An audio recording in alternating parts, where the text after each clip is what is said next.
My name is Andrew Phillips. I work for BCW. I've been there for about almost 6 months now. Previously, I worked for GTS for about 5 years as an account rep. Some of you in here might actually have been one of my accounts.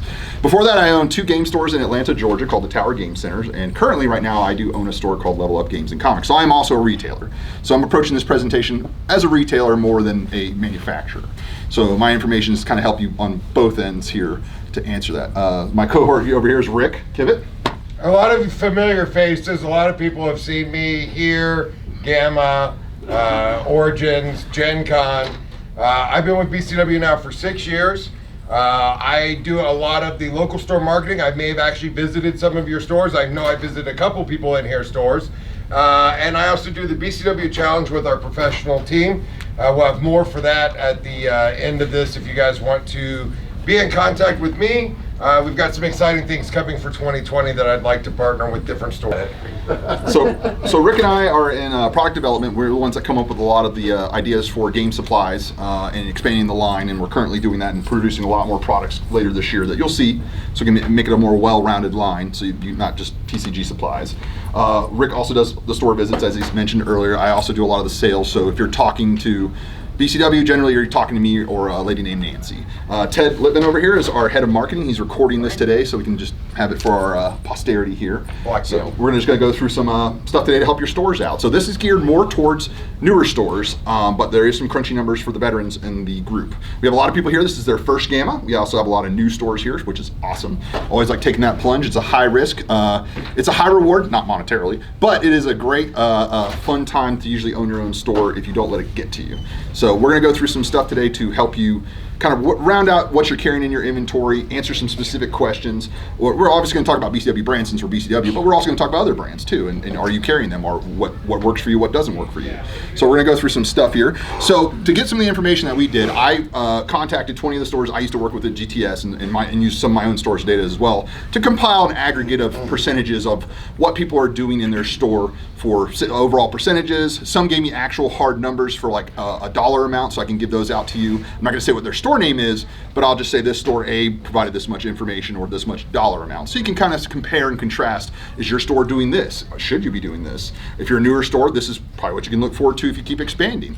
So as we all know, there's the boom in the gaming industry is constant. Despite Amazon being the encroaching monster that we're all worried about, for the most part, it's growing. When I was with GTS, we had a constant growth year over year, which was amazing. As my store owner now, our growth from last year to this year was very, very good. Of course, we took over a distressed store, but overall, the industry is doing very well despite a lot of the naysayers and then the doomsayers and the sky falling kind of scenarios. So to help you out with that, we're going to talk about supplies. So supplies in your store generally are the highest percentage profit item in your store. They're usually about 45 to 50% on average. Sometimes a little bit better, sometimes a little bit worse, but generally your best average. So for items like Magic, for example, we all know, has anybody here ever sold a Magic box for $144? Anybody? Oh man, you guys are my heroes, because that is really, really hard to do. Most of the other people will tell you in here, you sell boxes for around $100 to $120 is kind of what we're doing there. So your margins on those, since most of us are paying about $79 to $80 a box, is roughly only 20 to 25% on average. So it's not anything you can really work with. But we know supplies have a high margin. 45 to 50%. They're usually the easiest thing to restock for the most cases, unless it's a brand new product that everybody suddenly wants and it just sells out across the distribution line. Generally, you can contact your distributor or a couple different distributors if you work with several and find what you need. Chessex dice, Ultra Pro sleeves, BCW supplies, Ultimate Guard, Dragon Shields. Generally, these are in pretty good supply. 1 or 2 items may go out occasionally, but they're usually back in pretty quickly. So, usually.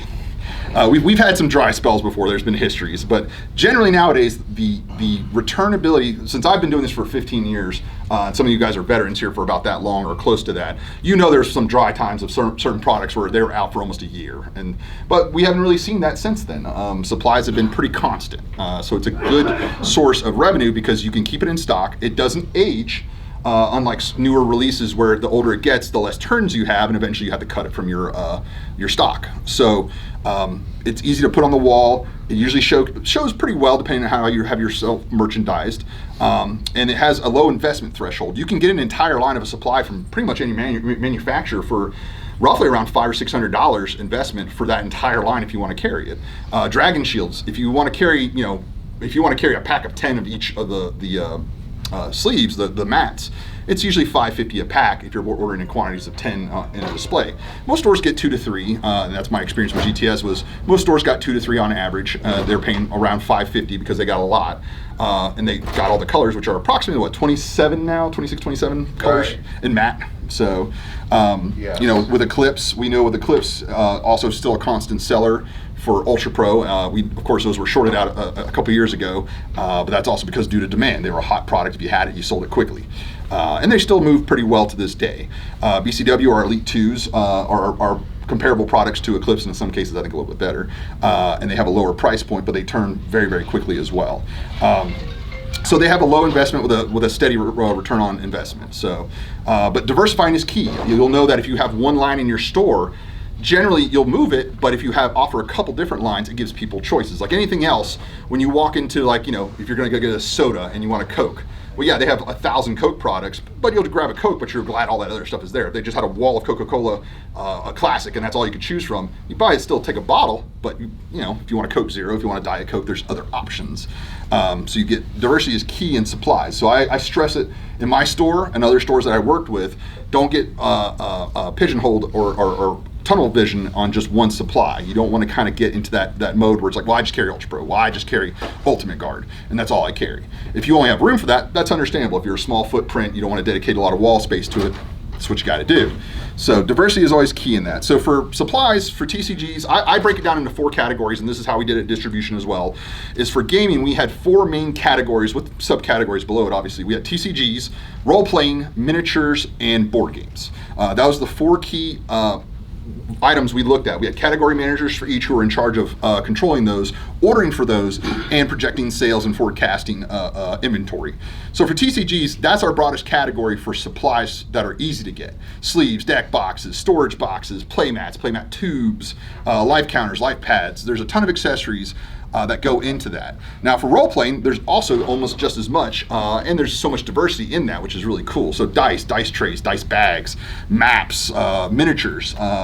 There's so many different companies producing so many different products that one you may have to kind of maybe trim down a little bit because you have so many options in that field. Dice alone, how many people know in the last 2 years how many dice companies have just launched? You know, we used to have just Chessex. For decades it was Chessex or Kapow. Or Kaplow. Kaplow and Chessex were the 2 companies that you could order from for roughly 20 years. Now we have, Serious Dice, Okie Dokie, Die Hard Dice, Old School Dice. I mean, I can sit here and ramble off, you know, probably. Norse Foundry, which is one of my favorites. Q Workshop's still around, like there's just a ton. So, as you know, there's a ton of selection. So that gives you a lot of options and a lot of different price points. But I always stress, if you can get 50% or more on that line, that's the one you should be carrying, because obviously that's a percentage. And you should talk to your distributors about that too. If you're not negotiating with them a little bit harder, definitely hit your rep up and negotiate a little bit harder on your discount. So I know some distributors have built-in discount tiers where they say they won't discuss it with you or discount, compare, but some, if you talk to the right rep or push through it a lot, sometimes they will match that. So for miniatures, those who carry miniatures, we know paint. Paint is number 1. Paint is just a huge seller. There's a lot of different brands. Obviously, the biggest selling one is Citadel. I mean, everybody carries Games Workshop. You automatically get the paint rack to go with it. It's usually your best turning paint line. The next one after that, believe it or not, is Army Painter. Army Painter is the second best selling paint line in America currently. The ones after that used to be P3 when War Machine was a little bit hotter in the market. P3 was the line to carry for a while. Right now it's kind of a combination of Vallejo and P3. Vallejo's done very, very well, and they're getting more consistent in the States. So that's one I definitely recommend. We have a few new paint lines coming up, like Turbo Dork. Turbo Dork is a fantastic paint line. They're here at GAMA. Talk to them if you want to. They have a little bit higher number on their MSRP on their bottles is $6. It's a little bit pricier than most, but it's a color shifting spectrum paint. So it's something diverse that only Vallejo is currently offering right now. And theirs is very specific. So Turbo Dork has really good paints. We just got it in our store about 2 weeks ago. We sold completely out. So I had to get more from them. It's totally sweet. Go get it. Yep. Yeah. So paint is a little bit harder because it is a little more expensive. You usually have to bring a lot of. Oh, yes, sir. Who's your preferred distributor for the Vallejo paint? ACD is the only one I've found right now currently that continuously stocks it in the quantities that I need. So ACD is the current one right now. I've gone through a few overseas guys before to get it directly from the Spaniards, but those are less consistent. That's always been Vallejo's sticking point, is the if you talk to any serious miniature painters, Vallejo is their line of choice. But as we all know, it's inconsistent or difficult to get. Most distributors don't carry it because it is inconsistent. Distributors don't like inconsistency. If we carry a brand, we had to consistently have it. If we never have it, nobody ever orders it, we stop ordering it, we just stop carrying it entirely. So if your distributor doesn't carry, have them talk to them a lot. I'm sorry, what's up? Isn't Vallejo doing a whole new line like right now? Yeah, they have about 5 lines I can recall. They have Game Color, Model Air, their metal line. They have a new terrain rack that's coming out that features terrain stuff like water effects, dirt, stuff like that. They have smaller boxes like Color Spectrum, things like that are coming out as well. I had heard earlier in the show that some of the guys from Vallejo broke out and formed AKI. Yes, correct. Some of the AK paints, yeah, they are newer to the market as well. They offer a wide variety of paints and primers. They're more well known for their primers than their bottle paint, but they're coming along really well too. They're also having consistency issues as far as like consistency having it in stock. Yes, sir. Yeah, NMD Squadron carries Vallejo. Right. Yeah, there's several companies that carry it, but the one I found the most that I can constantly count on to stock it is ACD for the most part. So Vallejo recommended to us to go with. Okay, good. So that's good then. If they keep it in stock consistently, that's it. So I prefer to try to work with the big guys because it's easier to get other stuff to attach to the order, and then getting terms, things like that is also a key. Free freight, things like that. Somebody have a question? Sorry. You say MMD Squadron? Or is it? Yeah. I've never heard that one. There's a lot of smaller companies that you can look up online, or if you talk to the manufacturers, they'll usually give you a list of their vendors or distributors that carry their product. So feel free to talk to them. And Vallejo is here, I believe. Alexio should be here. So you could talk to him and get his business card and get his list of who he's selling to, and usually who's the best one to go to for that. But paint's usually the biggest investment for a store because it is very expensive. You have to buy the rack. Usually you have package deals where you have to buy the rack and a set quantity of paint. So that's usually your biggest investment is paint. I think GW's starter rack is around $1,200 or $1,400 cost. Recently with the contrast paints, that doubled to a much higher number. It's $3,000-$4,000 this past summer. Most of us had to spend to get the whole contrast line. So now with Army painter, most of the time, especially during conventions like this, they have this thing where you basically buy all of the product that fills the rack, and you get the rack for free. Yeah, and most of the distributors will also have that deal. GTS offers it, ACD offers it, where they have the rack package deal where you buy the rack and all the supplies come with it. The rack doesn't cost anything extra. You just have to buy that initial starter package of 1 of each primer, 3 of each paint, and a number of brushes and their dips and stuff like that. So that's a low tier investment to get Army painter when it's in stock. That is the issue, is getting the rack in stock, and then number 2, getting it to your store without being damaged is also a trick too. So going back over paints, tools also is a big thing for miniatures. Tools, hobby knives, clippers, files, glue. Transportation is also a big thing too. I don't know how many people order battle foam or carry some of the frontline gaming stuff. Transportation is also something that a lot of people will take into consideration when dealing with miniatures. So that's something to think about as well, is make sure you have some options for transportation for your customers, because once they have their product, they need to carry it and put it in something. So there's a lot of different options there, and definitely look at that. Battle Foam was great. I've worked with them for years.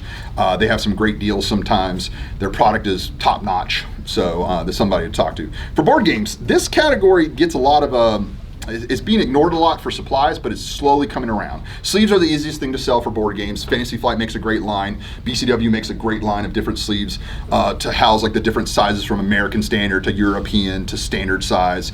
Usually there's 5 sizes in the board game category, that are numbered 1 through 5, that just, from the small size to the standard card size. And then you have weird stuff like tarot and square cards as well. So for board games, that's primarily what you offer. There's also box bands.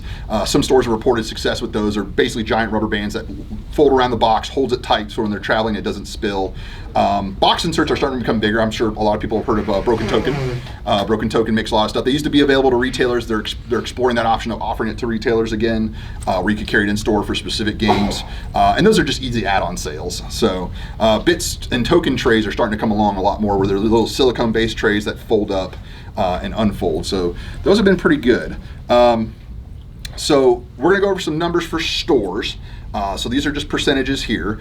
And these are just an aggregate of about 20 stores that I requested information to that provided me this information. So this is an aggregate across the 20 stores. Some are a little bit lower, some are a little bit higher, obviously. But on average, most stores reported 15% of their total sales are supplies. So out of those numbers, we had numbers ranging from 8 all the way up to 18%, and the aggregate came out to about 15% of total sales for most stores on average. The most sold item was sleeves, obviously. Sleeves are the easiest thing to sell. You can upsell every time somebody buys a Magic Pack, hey, you need some sleeves. The second most item was paint. Paint was their number 2, and if the store didn't carry paint, and this is number 3 or number 2 if you don't carry paint, was dice. Dice, as we all know, I don't know, I talked to a few retailers in here. I know from personal experience, role-playing has hit this kind of golden renaissance again. It's starting to come back in vogue. There's a lot of product coming out. A lot of people are not afraid to upgrade their dice. They may be buying their books from Amazon as far as getting D&D at a dirt cheap price, which that's a whole nother conversation. But they will come to you for dice. And we emphasize heavily at my store a diversity of dice. We carry everything from Chessex all the way up to Die Hard dice. So we have a price range from about $4 all the way up to $55 on average. Now there's a few obviously more expensive products you can purchase in that range, but we're finding more high-end dice are selling than the lower end. So Chessex makes dice from $4 to $12 for a set of 7 poly. Die Hard dice, their metal dice that come in the tins start at $32 and go as high as $55. Those have been our best sellers. People don't mind investing. They want a higher quality product. They want something that feels nicer, that looks better, that presents well. So don't be afraid if you're not stocking those in your store to take a risk and contact companies like Die Hard or Old School and ask about those metal dice. They look great. They come in a great presentation tin. They look great. The company's phenomenal to work with. They're actually based in Salt Lake City, so they're right next to us here. But dice are the way to go there. The number 4 selling item is usually deck boxes.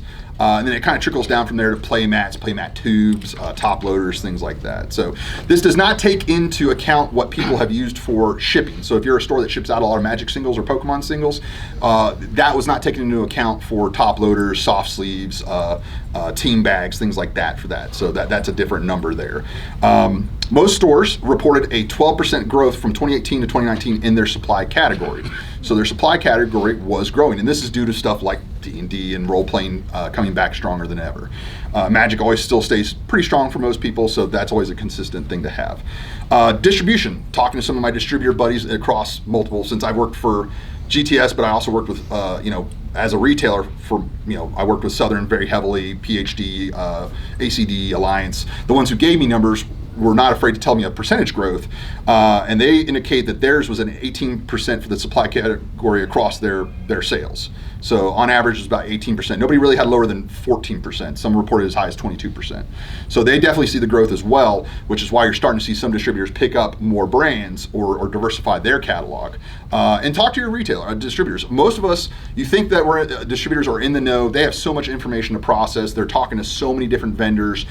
Sometimes it's just a quick handshake. Hey, how you doing? Here's a business card. That they don't have time for the purchasing guys to really make contact with those companies and determine, demand. Usually what we say in manufacturing is that a product pulls through distribution.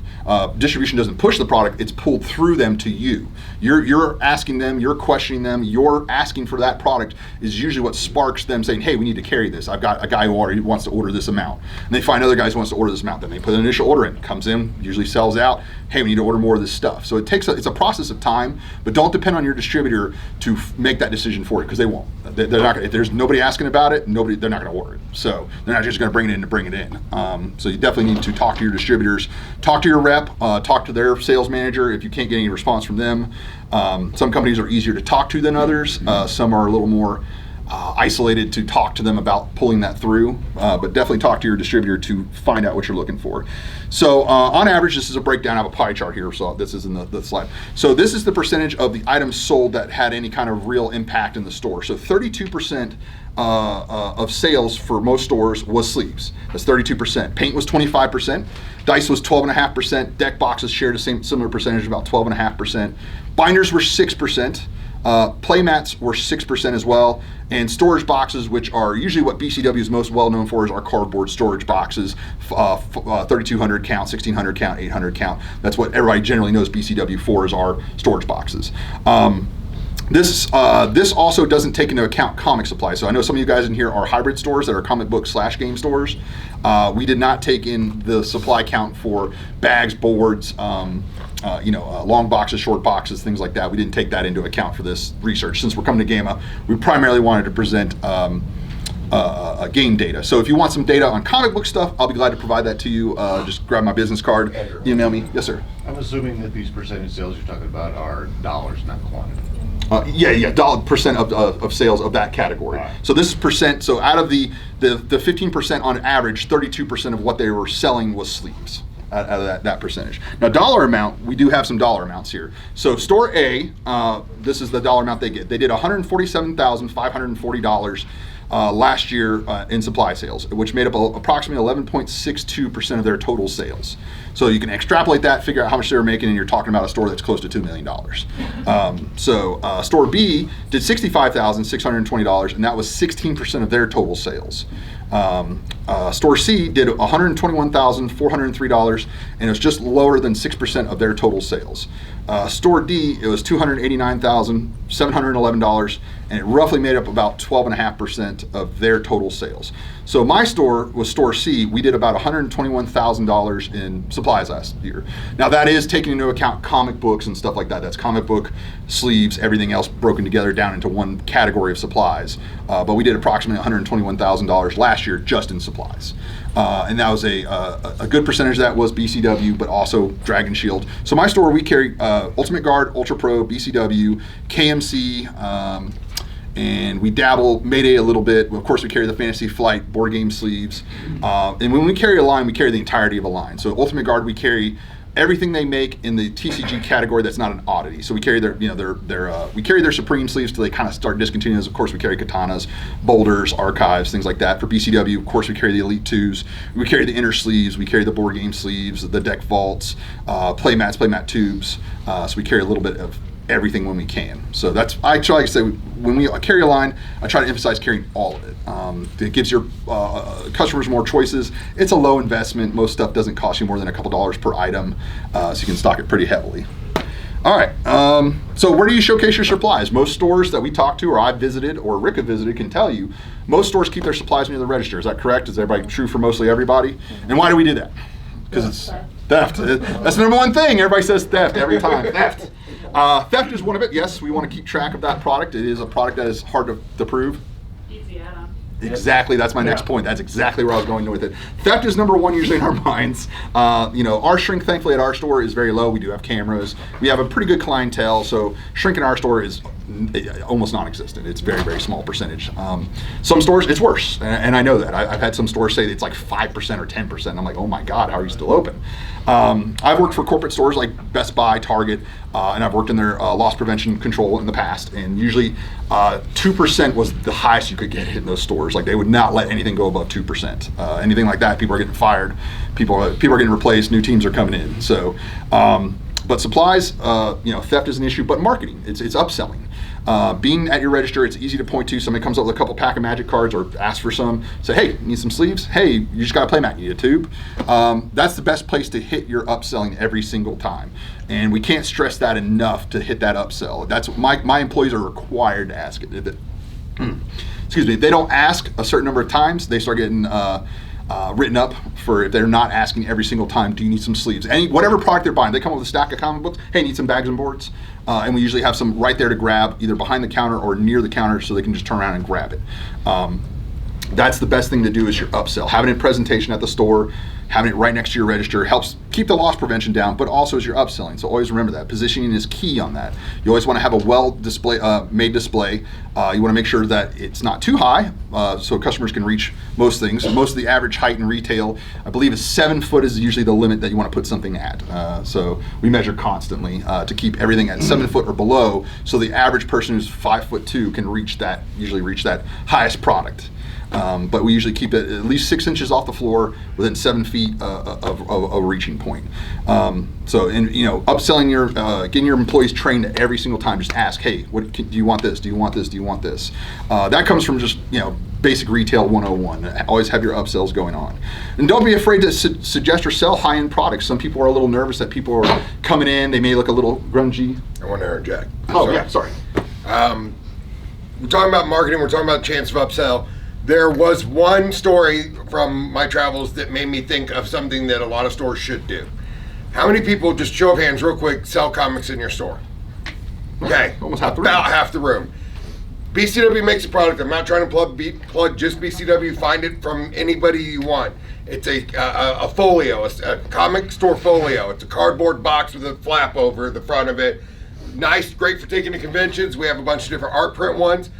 When it rains, the guy that I went to the store takes a case of them, puts them behind the register, sets them out for $9.99 right by the register. If it's raining, he goes, hey, do you want to protect your comics that you picked up from your full box? It's $9. You can just bring it back. It's great for transporting. And he has sold through so many. At one point, I thought he was selling them on Amazon.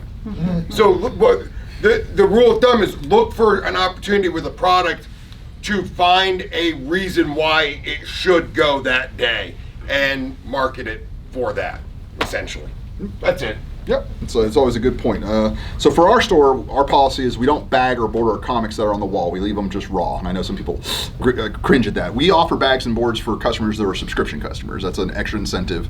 If you work it out, most of those boards, bags and boards are 3 cents to a nickel a piece. Every comic you're giving away is 10 cents. Well, we all know comic books, the best margin you're getting generally is 56%, but 7 to 10% of that is freight in a lot of cases. So now you're losing your percentage off that end. A lot of subscriptions also usually offer discounts to their customers, so you're eating more of a percentage there. So always keep that in mind, like even little things like that. It also helps upsell. I mean, if a customer comes in and they're not a subscription customer, it's like, hey, do you need some bags and boards? It's an easy add-on sale. And like I said, don't be afraid to upsell people. You never know what they want. If you have somebody comes in, the grungiest people I've seen come in my store, like, oh my God, this person is just not going to buy anything, and they're just going to get, they're just going to touch everything and move it all around. I'm going to have to go back and do more work to fix it all. Sometimes the ones that spend the most money, they come in and plop $200-$300 down on just a bunch of stuff, and you're like, oh my God. So don't ever assume whoever walks in that you can not upsell them on something. Don't be afraid to show them high-end stuff. Yes, sir. Y'all's experience, have you seen more or less shrinkage when we keep all our sleeves behind the counter? Mm-hmm. We're constantly moving them out. I have mine out. So we've had it before. In my experience, we have a theft problem. If you have a theft problem, then that is something where you have to take it into indication where you have to have it behind the counter. And if you're afraid, I like having it out there because the customers can just grab it themselves. A lot of people are more reluctant to not ask you than just grab it themselves. I noticed that in retail when something's behind a counter, unless it's a high-end product that needs to be locked up just because it's too expensive to get stolen, I don't mind losing a few sleeves a year. If somebody's got to steal a pack of sleeves, I'm not going to do a store reset. Okay. The new floor plan has them out. Excellent. To add to that, what's important to consider in that is, especially in our current generations with Generation Z and Millennials, Mm-hmm. They are either inordinately shy, right, and they're not going to ask, or they're like other people I know who are very polite and they don't want to inconvenience you, right, and they feel as though that asking you to grab something for them is an inconvenience. Or three, they're robbing you You blind. don't even know it. Yeah, that's rough. But if you sell 1 to 2 more than what you would have for each one that's stolen, right, you're more than making your money back. So that problem isn't really a problem if you're not making the sales. Right, exactly right. Sir? Dragon Shield at least has the swatches that has the stamp and sleeves Mm-hmm. too, so if you put that out, you can. Yep, and BCW also, we have that as well. It's our newer product as well. To come by our booth tomorrow, and you'll be able to see our swatch samples for some other products as well. It's a great thing. And there's also charts you can get. We offer one. I believe a long time ago, Ultra Pro used to have one too, where you could take a card and size it to what sleeve you need. If somebody was unsure about what the product is, we have those in both playmat form, Ted, right? Correct. And so we do offer that in poster as well. We have the capability of it in poster, but we currently just offer it in a neoprene rubber mat. Right, so you can put it on your counter and somebody can size it up, or you can put it, pin it up on a wall if you really want to do that. But you can certainly talk to us about it if you want something like that, where you have a sizing chart for different games. And with the games coming out nowadays, most try to follow a standard size nowadays, but there are a lot of wacky sizes out there. So, so that's going to lead us into for displaying, like you're moving your stuff out there. Do you use a planogram in your store at all? Yes. Okay, so I do as well. So that's the biggest thing. I talk to a lot of retailers. Most don't have a planogram. There is a lot of software out there that you can get. Some cost money, some are free. Some are more robust than others, but usually you just need something simple. If you can have a planogram for your wall, you can see how it's going to be laid out. You can usually have accurate measurements or an idea of how it's going to be positioned on your wall, so that way you don't have to spend so much time pegging everything and then taking it all down because it looked terrible. But it also gives you an idea of, If you have gaps in your wall, what are you missing? Because most of us have point of sales, and our point of sales will tell us what we sold, but not necessarily where it was. So, if your wall gets devastated, you're like, oh my God, we sold all this, but where does it need to go back up in the right cohesive order? There are color patterns. Retail has taught us, certain brighter colors together attract the eye more often. So you usually want to have your brightest colors at eye level, your duller matte colors more higher or lower to emphasize that brightness in the middle at eye level. So usually the golden area in retail, we call it, is approximately 3 feet to 4.5 feet is that golden area where most people at a 5 foot level, that will be their total field of vision, and that's where you're going to sell your most items. So that's where you want to put your most profitable items with a high turn rate. You don't want to put something like a storage box, like like a cardboard box at that level, because that is a high turn, but it just needs to be down low or up high where it doesn't necessarily be in that field of vision. That's where you want to put your good stuff. Yeah. You mentioned a planogram. Yeah. Can you name a company? I use one called Scorpion. I can't remember the fee on it. It's very low. They have differences depending on how much you're using it. A lot of them have cloud backup, so if you lose it or if you want to adapt it on the fly and you're not at your physical location, or if you want multiple computers to log into it to augment it for having your employees do it or you do it from afar, there is that Scorpion. I think there's Dotavig, I think, Dotaviq. They also offer a service. Most of these are paid, unfortunately. There are a few free ones.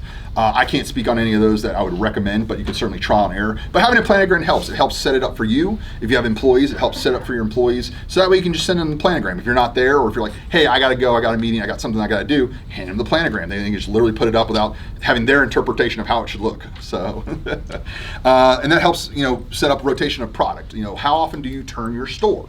How much inventory do you have in your store, and how often is it turning? With supplies, on average, most of the bigger retailers want to turn their inventory approximately 4 times per year. That's usually their turn rate. That's for companies like GameStop, their stores turn 4 times a year. For bigger companies like JCPenney's and Macy's, they only turn twice a year. But their inventory is huge. I mean, you're talking about multi-millions of dollars of inventory. They turn it twice. Obviously, they're doing pretty good. Most stores that I talk to, their turn rate for their items, and this is just generally everything, not just supplies, is usually about 5 or 6 times they're turning in that year. Some are higher. Most are at least 4. I haven't talked to anybody who didn't do their turn. And for those who, just clarifying, turning your inventory is how much did you pay for it, how much did you sell it, and how many times did you do that rate of sale and purchase. So if you buy $100,000 and you flipped it 4 times, you should have sold $400,000 worth of goods. If that's your retail amount. So just make sure your turn rates are high. That's what we usually use for a chopping block on what gets cut. Is if it's not turning a certain amount per year, we cut it at a certain point, discount it, and get rid of it unless there's a demand later on the line, bring it back. For supplies, turn rates are different. It just depends on the season. Obviously, when Magic's around, when we got pre-releases, when we have big events for Magic, your turn rate's going to be much higher for products because everybody needs sleeves and deck boxes for their pre-releases. So you're going to turn it a lot faster. Those in-between times, unless your F&Ms are kicking butt and you're doing real well, you may be a little bit slower on those turns. But at some point, for cards, we can always count on at least 4 times a year for the 4 major sets of Magic that you're going to turn some product. For other products like D&D, it's always tougher. It's usually a more consistent thing. We usually see a bigger spike usually around Christmas because people are coming in purchasing items and supplies for people during that time period. So obviously November, December, and January is actually pretty big for a lot of people, especially for us in supplies. It's a great time because we're all trying to get some, and people are trying to stock up for Chinese New Year too in January. So make sure you know that. If you don't know about Chinese New Year and you're new, pay attention to it. We're going through it right now, and especially the coronavirus has not helped us. And we at BCW are also feeling that effect because a lot of our products are manufactured in China and we have it shipped over. So we're experiencing delays. Usually, Chinese New Year begins in February. It lasts for approximately 4 to 5 weeks-ish. 2 weeks. But it takes like 5 weeks to get back. Right. Like, it's 2 weeks long, but everybody can tell you it's about a month before production starts to ramp up. Then you're talking 6 to 8 weeks on the water and to get it back into distribution and stuff like that. So usually it's a 2 to 3 month dry spell where just nothing is happening. So I advise everybody use your flush cash from Christmas and early January to order as much as possible to get you through February and March and early April, because that's when stuff should hopefully be arriving back in. So all my supplies in my store are marked up. We mark up our Chessex dice. We usually mark them up $1. So if the set retails for $3.99, we mark it at $4.99. WizKids miniatures, the 2 packs, the pre-primed miniatures, which I know a lot of you guys do here with, and if you don't, you should definitely look into them. We market $5.99. We have no problem doing that. And we justify to our customers as, we want to carry, if you want us to carry the entire line, I have SKUs on here that will never sell. And to offset those, I need to adjust the price. Yes, sir? We started doing the same thing a few months ago, and we didn't feel like we had to say anything to customers. Right. No one has asked. Nobody's asked, right? And as well. Right. We've had 2 people ask us about it, and we had a prepared statement in case we expected more people. And as some of us have talked about, we were talking earlier before the presentation began, beholders. Beholders are like the #1 thing we can't get for WizKids. When we get it in, we mark them at $15, and we cannot keep them in. And I know that all other retailers that will corroborate that with me as well, that we mark them at 15, some mark them at $20, and they can't keep them on the shelf because people just want them. So don't be afraid to mark up. Yes, ma'am? Some other people have also said where they'll do, you can buy a beholder at regular price if you buy 5 other minis or. Right. They're doing a bundle. You're trying to get a bundle sale out of it, and that's definitely something you should look towards. I want to know where the heck you're getting beholders right now. Well, so I work for we call it the Big 5. So the Big 5 distributors, GTS, Southern, ACD, Alliance, and PhD are the Big 5. When I was in distribution, that's what WotC calls them. That's what we call ourselves. That's who we deal with. Everybody else like Golden, Line Rampant, they're all great distributors, but the Big 5 are the ones that get everything, and they're the ones that usually get the majority of everything. So they're the ones I work with primarily. So I have a standing order with each of them for 100. Now, of course, when they're allocated. At all, but what was the last time you saw it? The last time we got some was 4 months ago. 4 months ago, I think back in September. Yeah. Did you get some more? I know there's some starting to trickle in. I've heard from a few people. Yeah, so they're starting to kind of come back in. Last week. Really? And they're going to be allocated. And I'll tell you a secret for distribution too. Don't tell an outrageous number. It's just not realistic. You can say, I'll put 100 down for me. Unless you seriously want 100. Most of us are always going to allocate it down. Just put a realistic number and say, get me as close to that realistic number as possible. Yes, sir. Yeah, something with WizKids to keep in mind is that they were originally $4. Right. Yeah, you're correct. They were $3.99 and they went up to Yeah, they went to $4.99. 5 recently. Right. You know, So don't be afraid to mark it up. We mark up all our supplies because generally we're going to go to get them. You're not going to walk to Walmart and buy the WizKids miniatures. You know, Barnes & Nobles doesn't carry them yet. You know, dice, things like that. They can't get this stuff. And it's one of the things we can mark up and make our margin better on. So definitely don't be afraid to mark up. All right, so now we're going to move into some of what BCW does. BCW has a custom stamping program. We just launched it in January where we are stamping products that we create. So we have deck vaults, our deck boxes, we have our Z-folios, and we are able to foil stamp these. I was the first one, my store was the first one, Level Up Games did theirs. Companies like Gigabytes, Game Goblins, they jumped on board too and got their deck vaults stamped as well. The most popular one is the Commander size 100. That's always the most popular if you're doing cards in your store. Obviously Commander is the most popular format at the moment, and WotC has confirmed that as well. So with products coming out like Ikoria coming out soon with the new Commander sets, it's an easy add-on. It's we sell ours for $24.99. We've already blown through the majority of ours, and we probably got to put another order in for another $48. So whatever product we have, there's usually a $200 setup fee. However, for GAMA, we are waiving that fee if you place your order with us at GAMA. So if you want to jump into it, we will waive that $200 setup fee. That's usually for the art. What you'll do is send us your art. We have the stamp die cast made, the die stamp made, brought to us, and then we start stamping your products. Now the stamping fee for any item that we have is $2 for that item. So you'll buy it at your cost, at retailer cost, and then you'll be charged $2 per item, and then that you will have a choice of foils to stamp on that. Now it has to be a single color item, it has to be case quantity, because we're not going to mix and match 1,000 different colors. And then your foil stamp has to also be one color as well. And we have a plethora of different colors. We'll have examples at our booth that you can look at and get some hands-on to look at. But it turned out very well. It's an easy way to personalize your product, and it lets your store stand out a little bit more from other stores where you have a custom product that really is inexpensive to you. So for example, I think my deck vaults were approximately $14, $14.50 was the cost per deck vault for the deck vault 100s that we're selling at $25. So we're still selling them, we're making a profit, and we're getting our name out there, and it's a cool product that other stores now are starting to bug me about. Oh, I saw that. The Gigabyte saw ours, they're like, hey, we want that. So and a few other stores, everybody's starting to jump on board from there. So we are now able to stamp our Z-folios. Before we just did our deck boxes. We are also producing dice trays. Those will be out. We will have some pre-prototypes or pre-production models at our booth tomorrow to show you what the initial ones are going to kind of look like. There'll be a few small tweaks, but those will also be stamped too. So deck boxes or Z-folios don't interest you because you're less into card games. We do have dice trays for those who are more into role playing or want both. So, and once you get your die set up, it works for all those products. So. Right. Yes, sir. If we go by the booth, you'll be able to tell us what size the stamp area is. Yeah, you'll be able to see it. Graphics done. So what we will do is you send us, you email us your logo. We need it. Preferably would be like Adobe Illustrator or Photoshop EPS format. No JPEGs, no bitmaps, no PDFs. We need it in some format that's vectored. We will then send a mock-up of the color box you pick or item you pick, what color it is, and then what foil you want. We will mock it up and send it back to you for final approval. Once you approve it, we will order the die, and it's approximately a 2-week process. We're trying to get it down 3 weeks at the most. About 2 weeks on average. It takes about 4 to 5 days to get the die. The stamping process is really quick, and then we ship it out to you in the ship time. That's it. So, depending on how far you are from our Indianapolis warehouse. So, usually about 2 to 3 weeks. Right. Well, from approval, from final approval of the product, it's about 2 to 3 weeks. So to give you a realistic, you don't have to make a commitment. We're not gonna videotape this. Show of hands, how many people in here would like to have a custom product with your store logo on it? Now, I would like you guys to look around. I am going to assume that we're going to get 40 to 50% of the hands that were up here emails wanting to start this process. Can you see where a bottleneck might happen? So what's going to happen is everybody's going to send us their design. We are then going to have to flush it out into a vector file, send it back for final approval, do a mock-up of what it would look like with your chosen color and chosen foil pattern, and then we can, once that's done, we can have the stamp made. As soon as we get the stamp back in, which is roughly 3 to 5 business days, then the stamping process happens and then the transit time to you happens.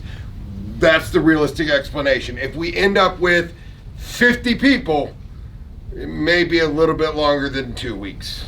Are you taking orders for this type of stuff at the booth? Yes. Yes. I think we're extending Ted till Sunday. They have till turn the order to get the fee waived. Anytime before we leave would be fine. Okay, so yeah, I'll waive the fee for you. And the stamp is good for almost unlimited number of stamps. So if you come back to us 6 months from now, we'll still have your die and say, okay, what do you want stamped now? You need another box, another color, you want die tray? The stamp is good indefinitely. And we have new products always rolling out, so you'll be able to see new products that we are trying to gear specifically to be stamped, so you can have customized All products. right, bear of bad news if I may, guys. I'm the timekeeper. We have 3 minutes left. Okay, so we'll just run Right through here. real quick. BC, oh, sorry. Sorry, just quickly. You said you're working on dice trays. When will dice trays be orderable in this format? So we got the pre-production models in now. As long as we get final approval, then they will start processing them. I mean, we could have them as early as 90 days. 90 is days, the earliest, yeah. So about 90 days. Right, So right. if we start like now, we'll have it probably June, July to be stamped. Right. And the last point was BCW Store Challenge. If you have a Star City Games open, BCW's team, which have done very well recently in the Star City Games series, will be available to possibly come to your store the night before the event, usually a Friday night.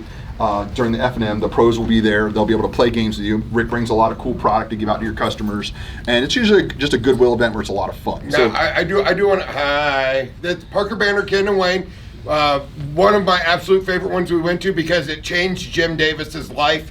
And if anybody here knows who Jim Davis is as a Magic player, I'm not joking about it. He even wrote an article about his experience and about the kid-focused leagues at your store. So just being honest, like, it touches these guys' lives too.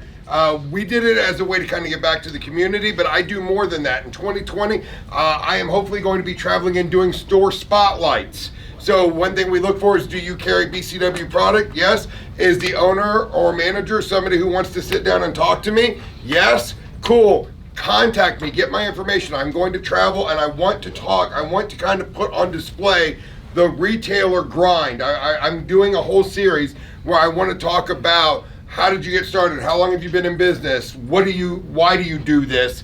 As well as what drew you to the product and how you show off the product in your store. I'd like to highlight communities because that's what makes gaming great. That's why we all got into this, at least in my opinion. Unless you're just ruthless and love money, that's cool too.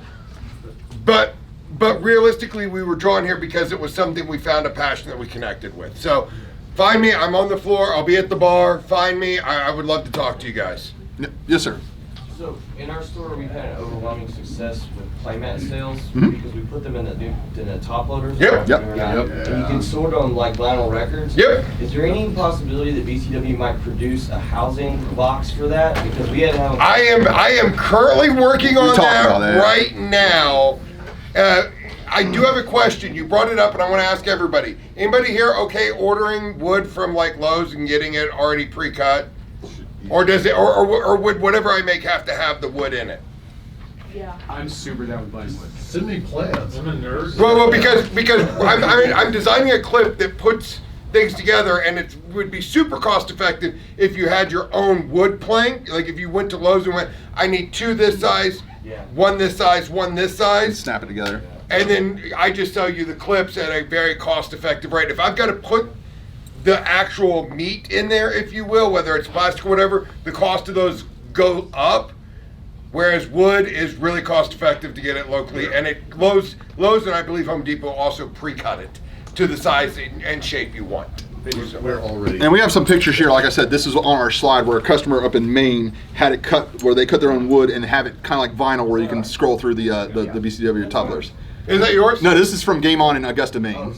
But it looks like it, right? See? So they had the same idea. So the BCW toppler has been phenomenal for the playmats, and it's a great way to store and display them if you have a multitude of different playmats. Yeah, we doubled our playmats. Yeah, everybody copied it. We came out with it first, and Ultra Pro developed theirs, and a few other companies developing theirs. Times as many playmats. Right. It's the visibility. It looks professional. It looks cleaner. It's just so much a better product to make it look so much nicer. Gamer Mats makes a rack too. Right. I saw that. I haven't seen it. I haven't seen one physically yet. Is it nice? Yeah, we got one. Okay, that definitely is nice. All right. Well, thank you guys so much for coming to your show. If you want to talk to us more, I'll be at the booth. Be glad to talk shop, retailers, distribution, whatever. Thank you guys so much for coming out today.